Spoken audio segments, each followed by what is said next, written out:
This video is to help you understand how to multiply rational expressions. And the basic idea behind multiplying rational expressions is that you're multiplying fractions. Remember, as we multiply fractions, we multiply across the numerators or across the top, and we also multiply across the denominators or across the bottom. When you're done, always make sure your fraction is also simplified. So that goes to the rational expression portion. Remember, we just learned how to simplify rational expressions. Basically, if things are multiplied on top and multiplied on the bottom, then we can divide them away if there's a common factor. So the problem on the screen here, the first thing that we would want to do is go ahead and multiply across the top. So we're going to call that 60x, 3 times 20 being 60. And then on the bottom, we have a 5 and an x to the third. Well, 5 goes into 60 12 times.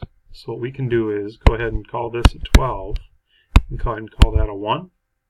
And basically we will end up with 12 on the top of our fraction. And then we've got an x, or x to the first, over x to the third. Now you can approach that one of two ways. We can do our divide, so let's subtract our exponents rule. It's the quotient of powers rule. So we'd be dividing the x's but subtracting the exponents. Again, we'd get x to the negative 2 for that.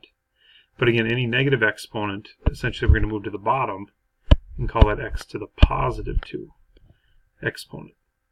The other option is just to think of it as, again, canceling, much like we did with the numbers.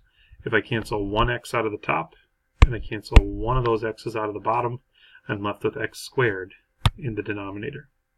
And that leaves us with 12 over x squared for a final answer. That's the basic idea of how to multiply rational expressions. So you'll notice on the screen here we've got a couple more examples. If you'd like to, feel free to pause the video now and you can try them out yourself. Or if you'd like me to watch me work my way through them, feel free to just keep on viewing. Alright, so in order to work these out, again, first thing that I'm going to do is go ahead and multiply across the top. Now as you notice, we've got an x times an x to the third, so that's going to be an x to the fourth on top. We also have an x squared and an x squared on the bottom, so that's also an x to the fourth. Now it is your option if you'd like to divide right away, canceling out this x on the top and canceling out this x, one of the x's on the bottom, and vice versa, kind of doing the same thing on the right. You can do that. And really, because these are multiplied, this is really like one big fraction being multiplied, top and bottom. So really you could divide away the x squareds here with the x cubes over here. Again, what's on top, what's on the bottom, as long as it's multiplied, we can divide it away. So you'll notice on the bottom again, what's basically going to happen is we're going to cancel off all x to the fourth on there, and basically all the x's will disappear.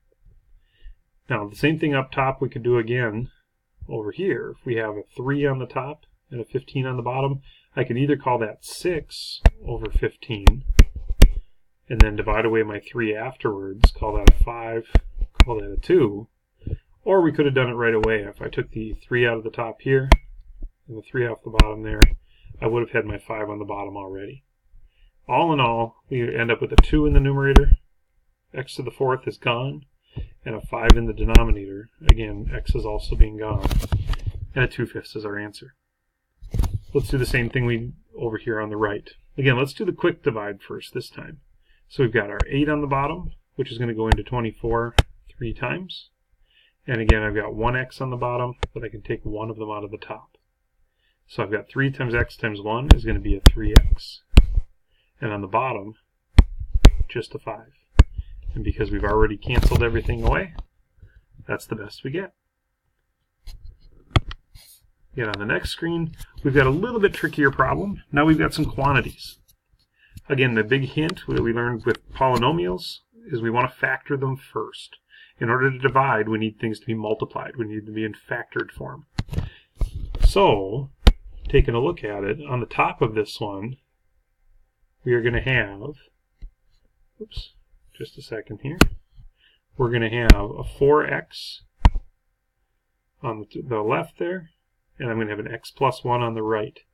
Now notice, again, I put that over 1 so that we're getting that fractional form, so that'll be helpful for us. On the bottom, multiplying to 3 and adding to 4, well, 3 and 1 will accomplish that task. Now if I multiply them together, And again, if you wanted to jump straight from here down to this step, you can absolutely do that. Notice when you're multiplying something that doesn't seem to be in fraction form, it's basically like multiplying it times the numerator. That x to the or x plus 1 is on the top. Well, now notice top and bottom. We have an x plus 1 and an x plus 1, which leaves us with, in our final answer then, that x times 4 over x plus 3. And again, I cannot cancel these x's in the final step, because on the bottom, that's x plus 3, not x times 3. We can only divide things away when they're multiplied by other parts. So it's 4 times x. Might be an option to try to use one of those. But again, the quantity on the bottom is all by itself. That's a 1 times an x plus 3. So therefore, there's nothing I can do to that. That quantity would need to disappear, or else nothing at all. Let's try the same thing at the right. Again, if you'd like to pause the video now, feel free to try factoring, see what you can cancel away, and then in a couple of seconds here, we'll put up the answer.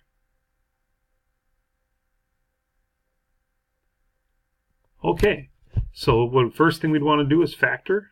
Again, x on the top, not much to do. This is an x minus 5. We got to think of that as a quantity, not much to do there.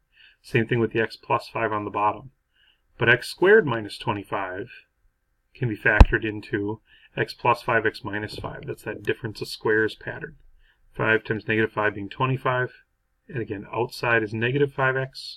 Inside positive 5x would have given you a 0x, or no term in the middle there. Well, let's go ahead and cancel some stuff away. Or if you'd like to, you can always put it together first. Again, you can do it in either one of these forms. But either way, there's an x minus 5 on both the top and bottom. Right? Same thing with this one right here. And basically after that, we just have an x on top, and we just have quantities of x plus 5s on the bottom. So therefore, that's going to be our final answer down there at the bottom. Nothing left to cancel. I hope that helps you with multiplying and simplifying rational expressions. If you have any questions, make sure you talk to your teacher. Otherwise, good luck and happy simplifying.